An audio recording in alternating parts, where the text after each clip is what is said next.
So now, do you think that when Snoop Bands and Key Glock was supposed to meet Dolph at the cookie shop at 9 a.m., but then when he got there, something happened to him?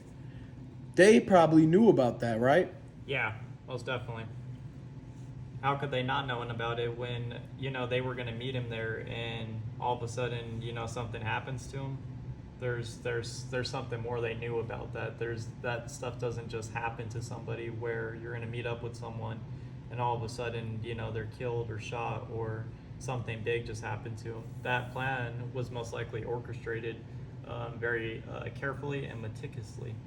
Okay, so now, if Dolph was to travel with Big Moochie Grape and he was being followed when he got to Memphis, should he have traveled to New York with Big Moochie Grape, or should he have went on his own with his own security?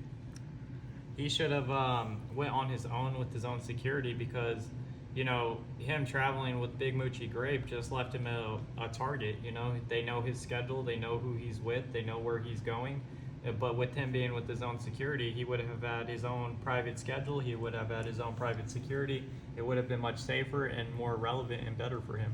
Okay, and then now a lot of people are pointing fingers at Yo Gotti and CMG Blac Youngsta Moneybag Yo. They had beef with Young Dolph for years, and they tried to hit Young Dolph with 100 shots. And this time, Dolph got hit up. So what are the chances that they might have had something to do with it? Chances, like percentage, I'd probably say like 85% on the chances.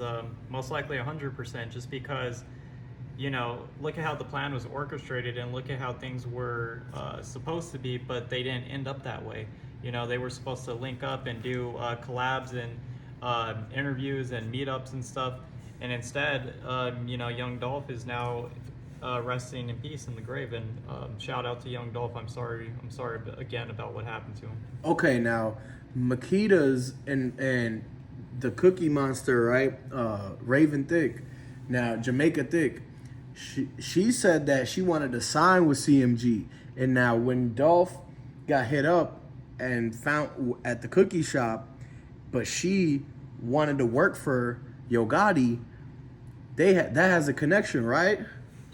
Oh yeah, absolutely. Because she's already working for the Makita's Cookies, and now she wants to be signed over with Yo Gotti, knowing that that's the rival.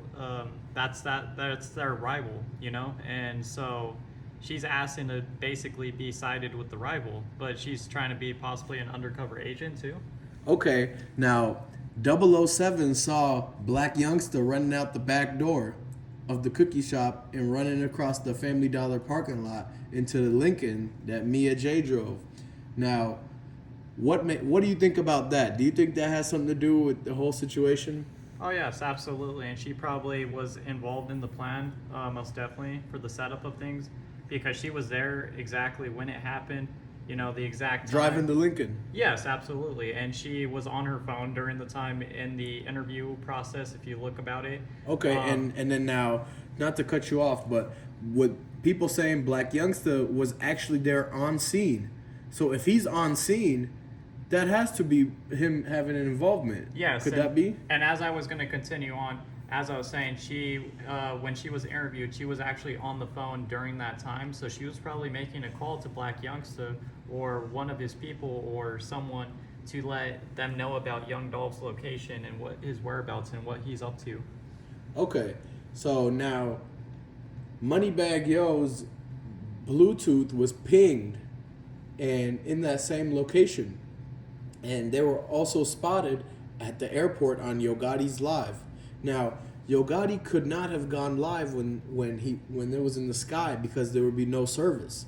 So he had to have planned that Dolph was going to get hit and then he was going to fly out of town for his alibi. Could that be true?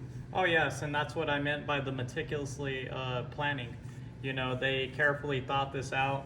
This could have been weeks. This could have been months. Who knows how long that they had these people, if they had any people plan this out for them, or if they're the real masterminds planning this out themselves. you know, but it was meticulously planned out against Young Dolph. So how does the label take like Big Moochie Grape and Snoop Bands basically dissing Dolph? How does the label feel about it? The label doesn't like it at all. You know, they think that's wrong, especially since Young Dolph, you know, like I said, shout out to Young Dolph. I'm sorry about what happened to him. It was very unfortunate. You know, he's a young rising star, and now they're making diss tapes. They're basically dissing this young man that was a great guy.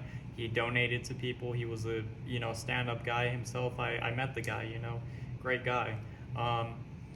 But you know, and now you have people that hate and want to make diss tapes on him. You know, they want to talk about him. You have some people that are talking Subliminally. good. Yes, and you Right, have that's crazy. You have some people that are talking great, and then you have some people that are just hating or dissing on him, like you just said. And you know, that's the hate in the world right there. That stuff should not be happening. We shouldn't be hating on one another. We should be embracing one another, as I was saying earlier on. So how you feel about like Big Moochie Grape being that Roof Chris? You know, honestly, I feel like that's just trying to start, you know, add fire to the flame, basically, because, you know, he's trying to start this drama, basically. He's trying to go over there and hang with this guy that, you know, was supposed to be the guy who basically put everything into play. Yes. At the Roof Chris, before they even set the tables at Roof Chris. You gotta understand, they said Big Moochie Grape was the one sitting at the back booth.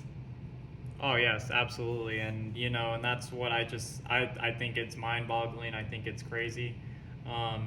You know, only time is going to tell what's going to happen upcoming since he's done that. You know, the repercussions and you know the upcoming events. You know, karma hits. So. Yeah, that's it's tragic what happened to Dolph, but I want y'all to like, comment, subscribe, man. Hey, hit the like button so YouTube can recommend this video. Hey, this was the Young Dolph interview from the executives at his label. Like, I want y'all to really take heed to what's going on and really open y'all eyes, man. Share this video and subscribe to the channel, man. Nice meeting you, Mark. Thank you, and please like and subscribe to their channel, Street Blogs for Life, CEO Media. Please hit that like and subscribe right there. You know, these people, they give out the real information, the real news, and you know, giving that like and subscribe, that support and that love right there, you're really showing these two that they can make videos to educate the public.